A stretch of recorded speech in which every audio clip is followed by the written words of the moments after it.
আচ্ছা, কিভাবে একটা মাত্র প্রজেক্ট বাংলাদেশের পুরো কৃষি ব্যবস্থাকে আমূল বদলে দিতে পারে? আজকে আমরা ঠিক সেই গ্রিন লুপের গভীরে যাব। এটা কিন্তু শুধু একটা প্রযুক্তি না, এটা একটা নতুন সবুজ বিপ্লবের স্বপ্ন।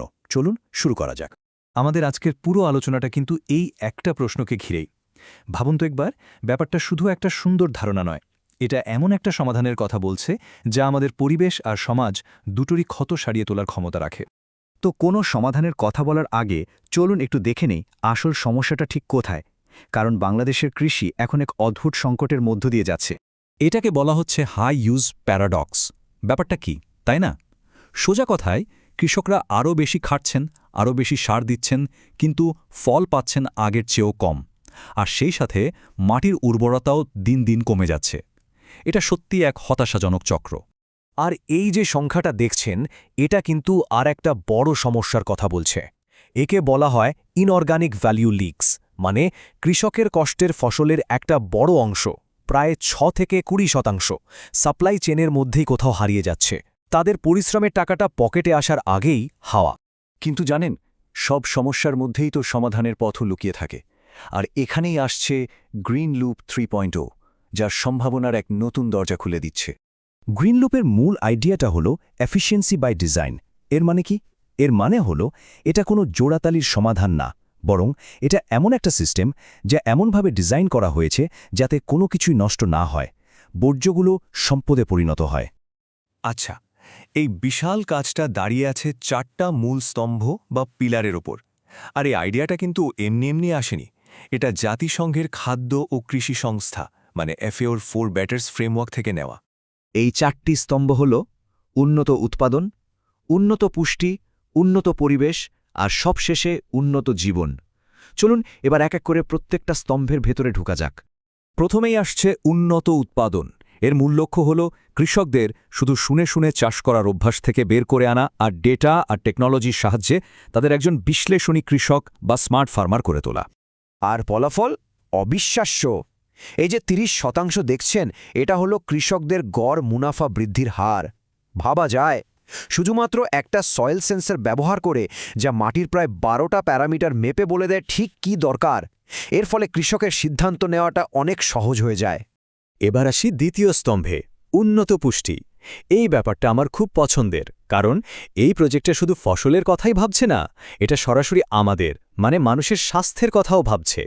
যেমন ধরুন অল্টারনেট ওয়েটিং অ্যান্ড ড্রাইং বা AWAD নামে একটা স্মার্ট সেচ পদ্ধতি ব্যবহার করে চালে আর্সেনিকের মতো মারাত্মক বিষের পরিমাণ 9 থেকে 21% পর্যন্ত কমিয়ে আনা সম্ভব হয়েছে।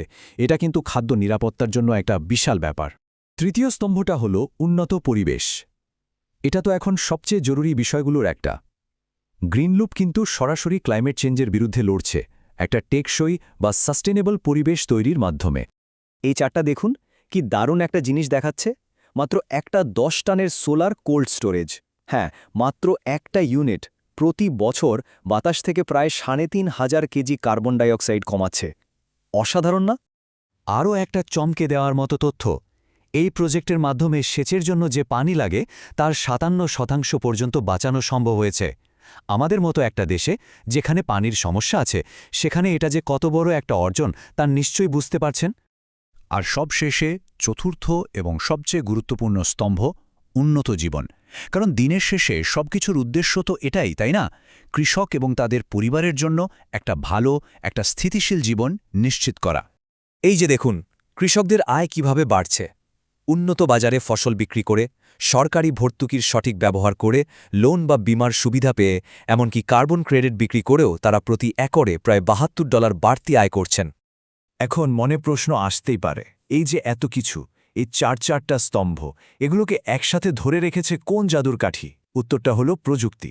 চলুন দেখি এর পেছনের ডিজিটাল ব্যাকবোনটা কিভাবে কাজ করছে। গ্রিনলুপ ব্যবহার করে একটা হাইব্রিড ব্লকচেইন সিস্টেম। নামটা শুনে কঠিন মনে হলেও ব্যাপারটা খুব সহজ। ভাবুন তো, আপনার একটা ব্যক্তিগত ডায়েরি আছে, আর একটা আছে পাবলিক খাতা বা লেজার। ব্যক্তিগত ডায়েরির মতো অফচেইন সিস্টেমে খামারের সব গোপন তথ্য যেমন মাটির অবস্থা, এগুলো খুব দ্রুত প্রসেস করা হয়। আর পাবলিক খাতার মতো অনচেন সিস্টেমে সেই সব তথ্য রেকর্ড করা হয় যা সবার জানা দরকার এবং যা বদলানো যাবে না, যেমন ভর্তুকি বা ফসলের কোয়ালিটি। এতে স্পিড আর বিশ্বাসযোগ্যতা দুটোই নিশ্চিত হয়। তো গ্রিনলুপ কিন্তু শুধু একটা ছোট্ট পাইলট প্রজেক্ট হয়ে থাকতে চায় না, এর লক্ষ্য অনেক বড়। এটা আসলে একটা মডেল যা সারা দেশে, এমনকি দেশের বাইরেও ছড়িয়ে দেওয়া সম্ভব। এই টেবিলটা দেখলেই বোঝা যায় প্রজেক্টটা কতটা সুপরিকল্পিত।